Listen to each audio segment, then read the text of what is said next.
नमस्कार शेतकरी मित्रहो, आजचा दिवस एका साध्या उद्देशाने सुरू झाला.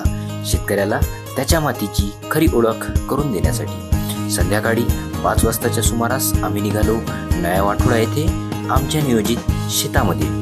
आजचा प्रयत्न शेतकऱ्याच्या अपेक्षांना वास्तवात आणण्याचा एक छोटासा प्रवास होता. शेतकरी बांधव आमच्याकडे मोठ्या अपेक्षेने पाहत होते. त्या आशांना योग्य दिशा देण्यासाठी आम्ही तयार होतो. मी व माझ्या टीमने कामाला सुरुवात केली. वेगवेगळ्या ठिकाणाहून आम्ही मातीचे नमुने घेतले. योग्य खोलीवरून नमुने गोळा केले.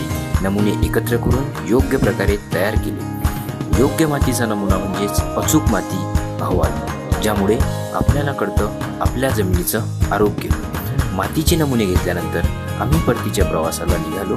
आता पुढचं पाऊल म्हणजेच योग्य रिपोर्ट व पिकाचे पूर्वनियोजन, ज्यामध्ये खत व्यवस्थापन व जमिनीच्या आरोग्याची काळजी. आज केलेली जमिनीची तपासणी उद्याच्या चांगल्या उत्पादनाची सुरुवात आहे मित्रहो. करिता अंदाजावर नाही तर तंत्रज्ञानाचा वापर करून शाश्वत शेती करा. शाश्वत शेतीच्या वाटचालीसाठी टीम ॲग्रीशास्त्र नेहमीच आपल्यासोबत आहे. धन्यवाद.